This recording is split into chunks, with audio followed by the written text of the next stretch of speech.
Hi, my name is Wendy Garflip, and this is Connections. Thanks so much for joining us. Today my guests are Cindy Couto, who is the Director of Parent and Community Education for the Fall River Public Schools, and Claudia Costa, the Lead School Adjustment Counselor and the Social Emotional Learning Coordinator.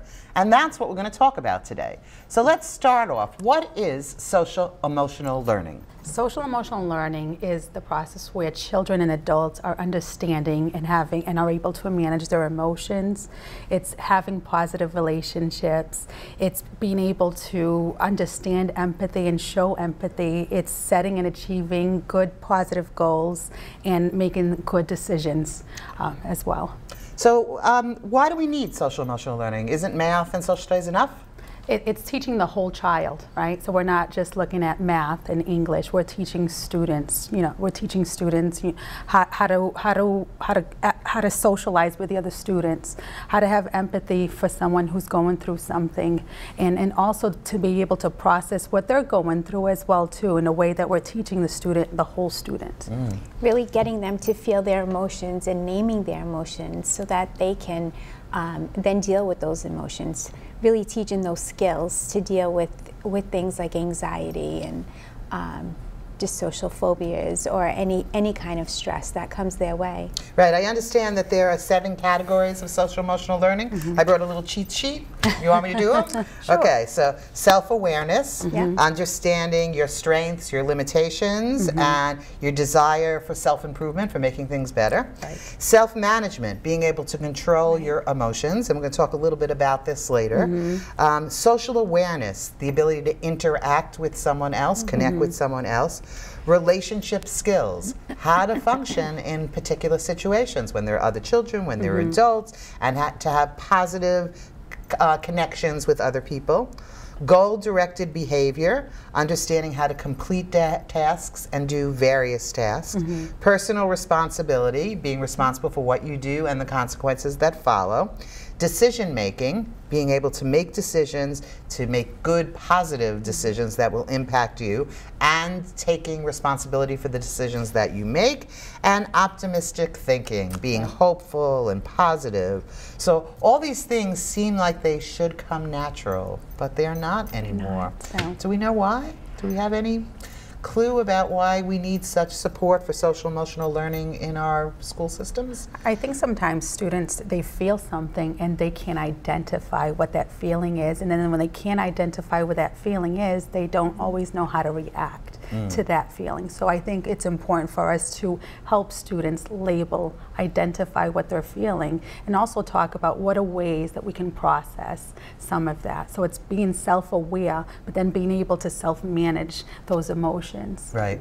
I was shocked to hear that we had, I think the number is close to 30 preschool children in the city of Fall River in private preschools that were asked to leave those preschools forever because of their inability to control their emotions.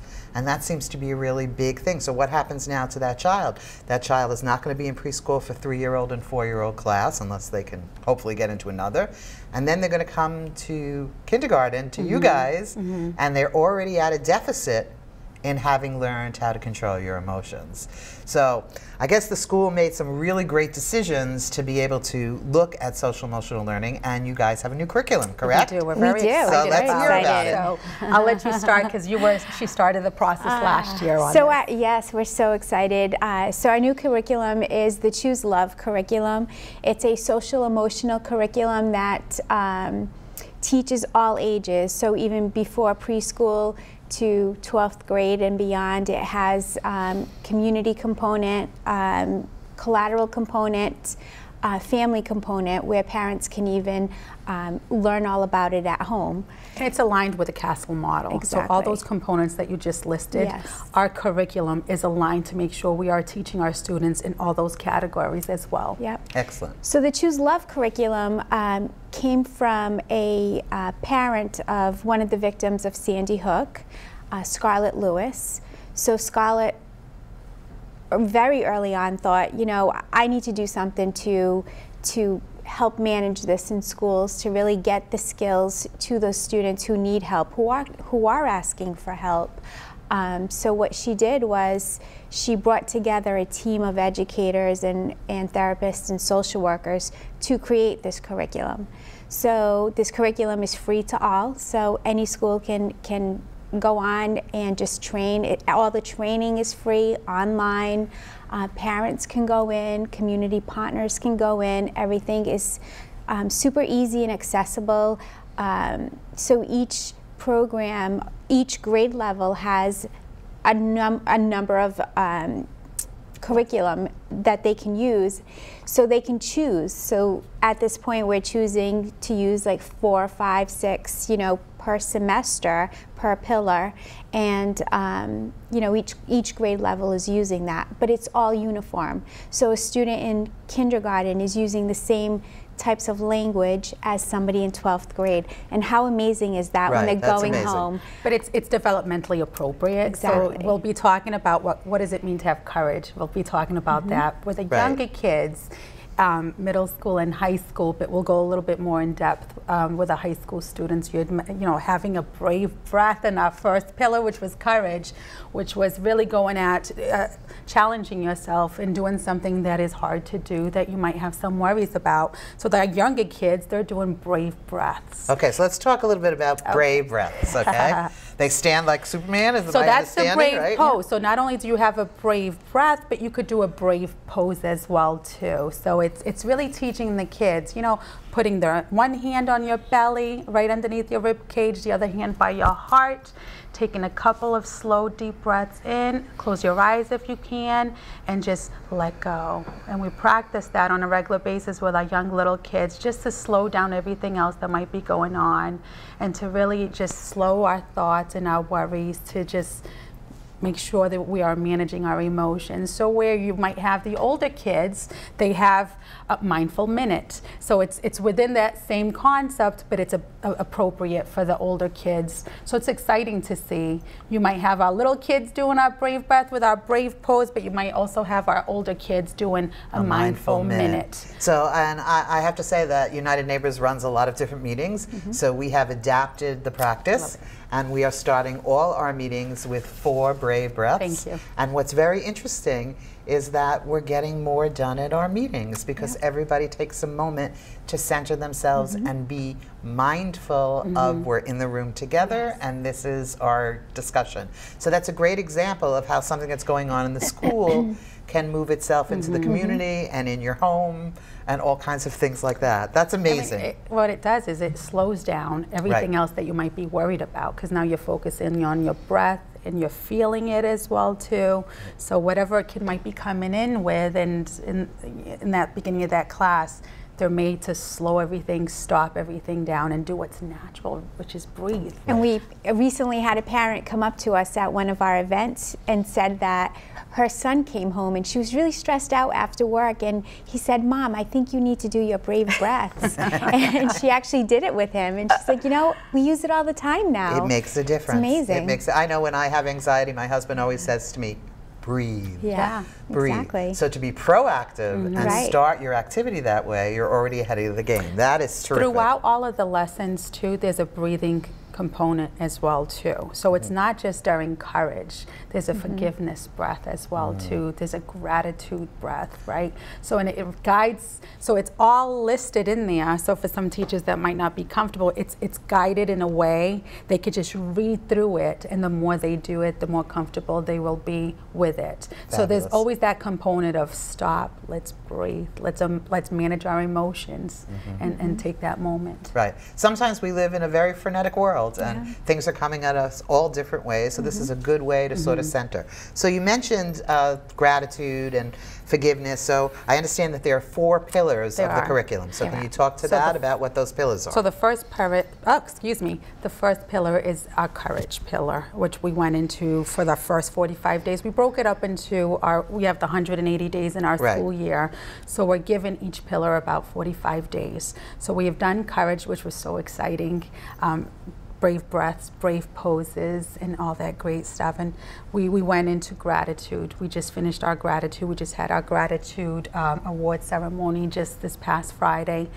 we're moving into forgiveness, right? And the importance of being able to let go, right? Some of the things that hold us back to be able to move forward. So we're into forgiveness right now, and our last of our pillars will be compassion in action. Excellent. And can you give some examples of some of the things that are happening in each of the pillars? So with each pillar, we have a variety of community events and projects at the school. So for Courage, we really, we just wanted to start up some friendly competition with all our schools. So we decided on celebrating it with Hero of Courage Day. So our students were asked to dress as their favorite hero. That might be, your best friend, your parent, anybody. Law enforcement, Law someone enforcement, from a book, exactly. just someone Anyway. that they could And then we identify. challenged all of our administrators at each school to really bring that alive in whatever way they can, mainly, like our principals and vice principals, to really dress up and be extraordinary. Oh, they did. Yes. Give us some examples. Oh, of yes, how it was competitive amazing. People, which And was then great. they had to tweet it out, and the school that got the most tweets won. So Morton Middle School won. What they did was they all dressed up as superheroes, all admin for the school, and they actually went to their roof and took pictures off the roof, which is amazing. The SRO came into the picture. SRO, explain what an SRO is. School resource officer who they have really bought into this too, Right. and they've been amazing. And they were actually part of it too. So they Yes. came into some of our schools with their superhero underneath their uniform. Right. So with gratitude, we upped the ante a little. So we had every school create a 1-minute PSA on gratitude to tweet out what it meant. And they're on Twitter if people want to look at them. They're amazing, amazing, just so heart-wrenching, and just amazing to hear what students are saying, what teachers are saying.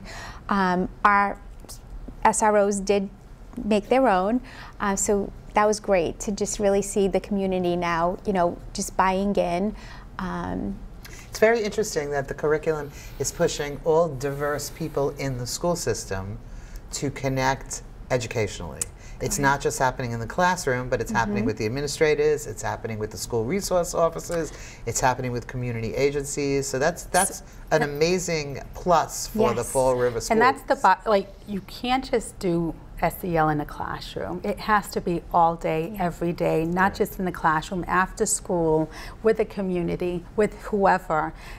It can't be. It can't be one person, one classroom. And you're going to get more of it is when we're talking about what we're doing and why we're doing it, and really getting to the root of supporting our whole student. Right. I love the idea that my agency and the school district and other agencies we're forging common language together, so that when I see the kids that are in your classroom and they come into my agency, we have a common way to communicate, that everybody knows what it means to take some breaths before we start, to talk about gratitude, to talk about courage. And that's a wonderful thing that I'd like to see as an overlay across of all of Fall River. That would really be terrific in helping us deal with our children in a very, very holistic way. And if you walk through our schools, you'll see it in our schools as well too. I mean, it's all over. It's all over the classrooms. It's all over boards, and the kids are using it. I think, what is it? T-shirts. Yes. Their books, like their notebooks. Like you just see them drawing the heart. And how often does a fourth grader talk about gratitude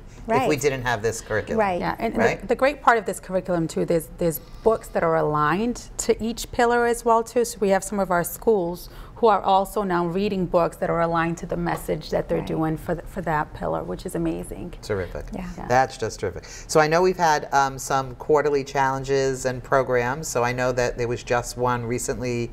What was that? The gratitude one. Yes. Yep. And so, is there any others coming up with the new pillar? Is which one? I'm sorry. Forgiveness. Forgiveness. So yeah. So we're looking at we're trying to already play around with some cool ideas of how we could, because it's not just one school. We need all of our 16 schools across this, but not just within our district, but community as well too. And we usually, when we throw out these challenges, we usually only give them 2 weeks to work on it, because we don't want it. We want it to be fun and just it's lighthearted. not going to be all-consuming. Right. So we really limit the amount of time that we give them to do this, so that they can just play around with it and have fun. And we're not looking for this grand thing. It's really about just having those conversations and you know, bringing it alive in some way and just really honoring that, right? And at the end of each pillar too, Go.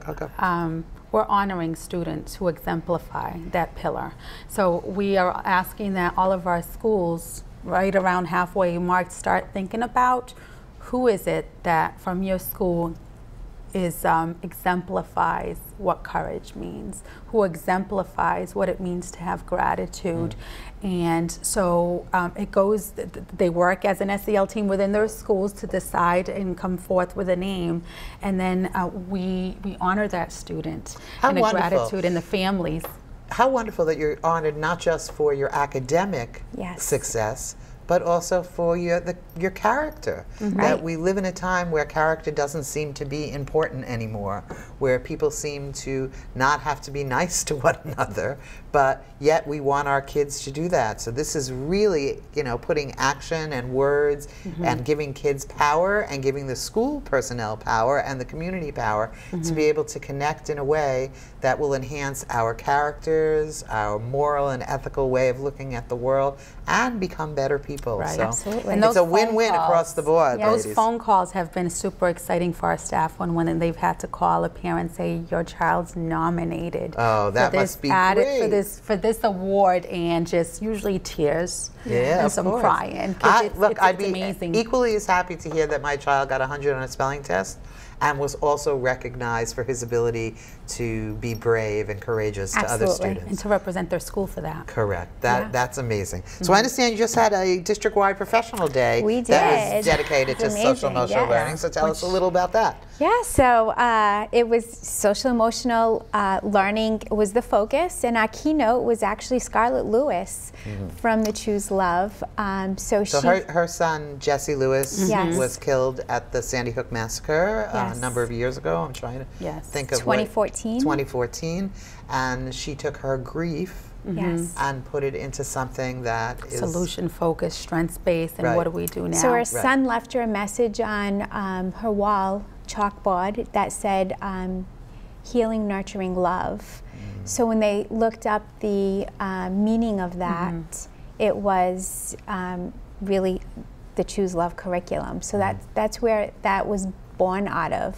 Very touching, and she just honors his life in this way. Beautiful. It's just amazing. So tell me about the professional day. So she came to speak? She did. So she came to speak. She was amazing. You know, initially lots of tears, but you really need to open up your hearts when you're hearing the story and understanding the message, why we're doing this. And she's so solution focused, you know, and it's really about really bringing this to all of our children, making sure that we're looking at the signs when angry thoughts come up, so that we can address those and really give them the tools to deal with those angry thoughts, so those angry thoughts don't escalate into anything else. So it's really her message. You know, really, we're not born with these skills. These are skills that are learned. You know, you would hope you're born with this, but it's not. So it is our mission to really teach these skills and really prepare our students for adulthood to be happy, you know, well-educated, but yet, you know, great adults.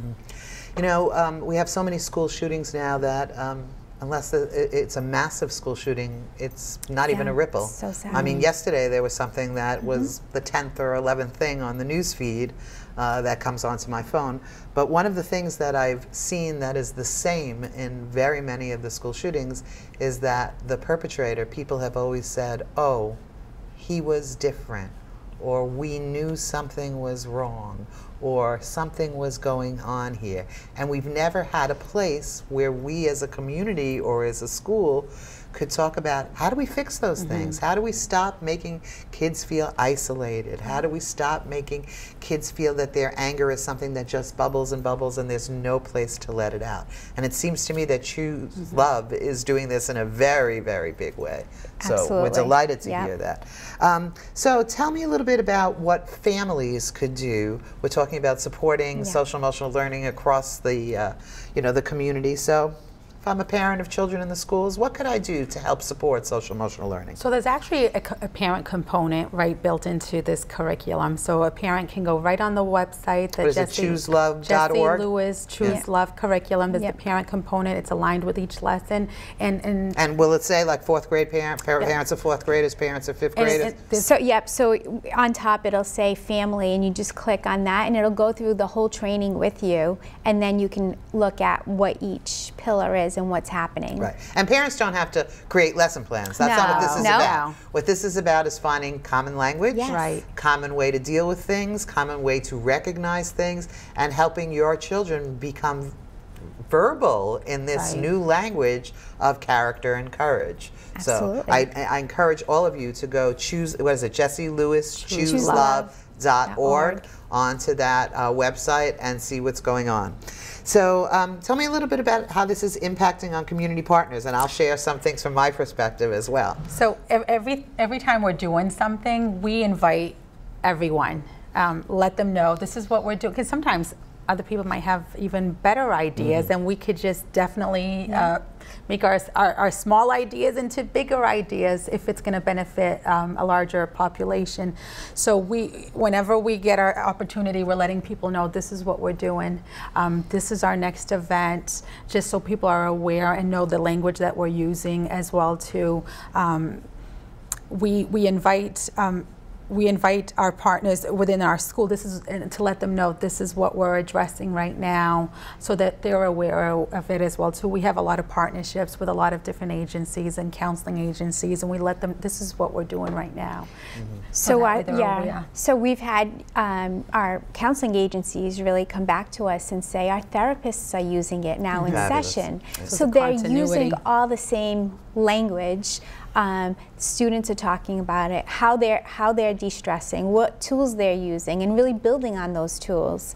So that's been really amazing. Our police department has really bought into it, and that's just a dream come true, right? Amazing. I mean, they're talking about it with students, and not just our SROs. I've been out in the community, and officers out on the streets have talked about, the Choose Love and brought that up, or I've seen them with the bracelet. It's amazing. And when we did our courage ceremony, they also had a certificate from the Fall River Public's Police Department for our students as well too. So recognize they wanted to honor the students as well too, which is great in every step of the way. So it's and I know my agency and the coalitions that we convene, which are made up of a number of different agencies, we have bought into this in a very big way, because first of all, it aligns with everything that we're doing to help develop families and make them stronger and give them the tools so that they can succeed. There were some just devastating numbers that came out of the Youth Risk Behavior Survey that really supports the importance of this work. One of the things we heard when we looked at the kids at Durfee High School was that almost half of those children reported being sad within the past 30 days on a regular basis, and so sad that it prevented them from doing the activities that they normally do.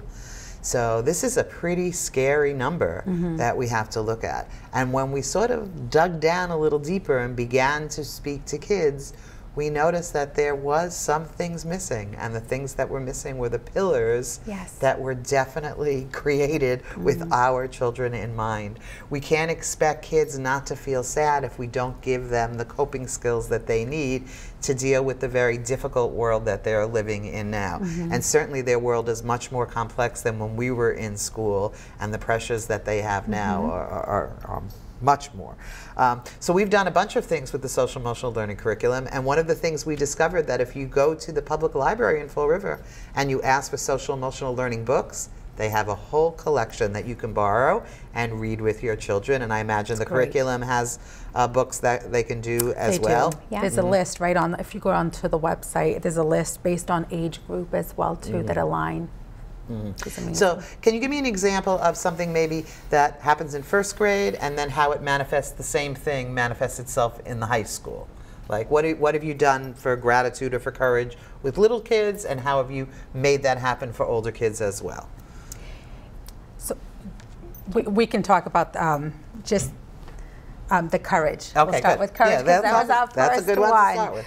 And again, when we're talking about meaning having courage means the ability to work through obstacles despite being afraid, right?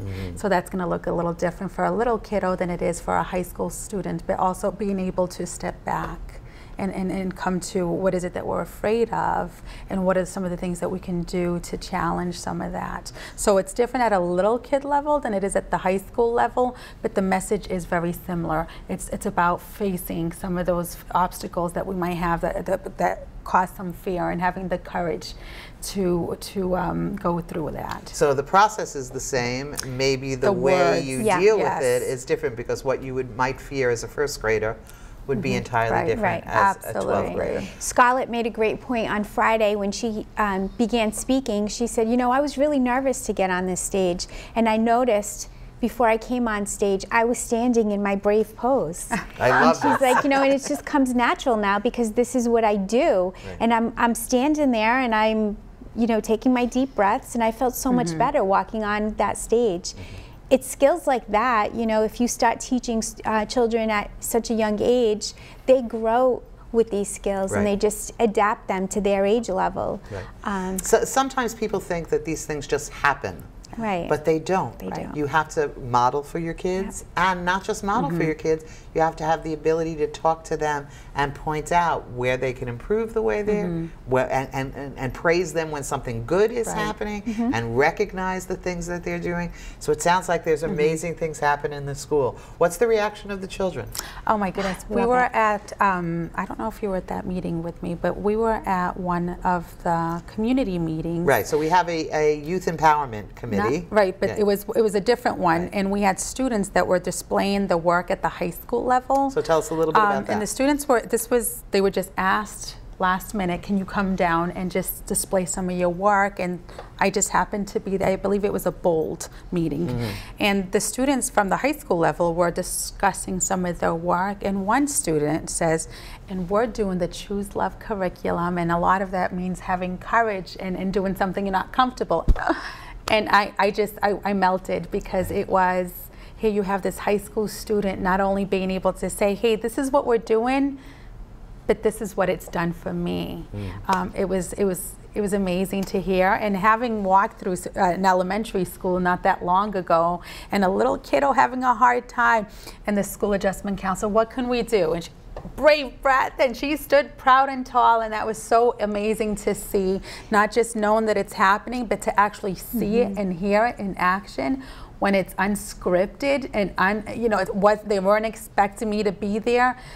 It's amazing. Right. It's amazing. And watching our PSAs, you see, you hear children saying how grateful they are for their family, for their parents, for their teachers, and vice versa. The teachers really like taking the time to meet with the student and tell them why they're so grateful for them. I think that these days we can use a little bit more courage and gratitude and forgiveness and compassion in action, which certainly are values that we want to pass on to our children. It makes me so proud to be connected to Fall River and to be connected to the Fall River Public Schools, that they are putting action into words by teaching children how to be better people. So thank you so much, Cindy and Claudia. Thank you so much. My name is Wendy Garflip from United Neighbors, and this is Connections.